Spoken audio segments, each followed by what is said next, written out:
हे स्वामिनाथ करुणाकर दीनबन्धो श्रीपार्वतीश मुखपङ्कज पद्मबन्धो श्रीशादिदेव गणपूजित पादपद्म वल्लीशनाथ मम देहि करावलम्बम्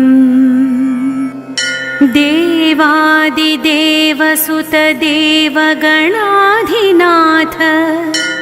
देवेन्द्रवन्द्य मृदुपङ्कज मञ्जुपाद देवर्षि नारद मुनीन्द्र सुगीतकीर्ते वल्लीशनाथ मम देहि करावलम्बम्।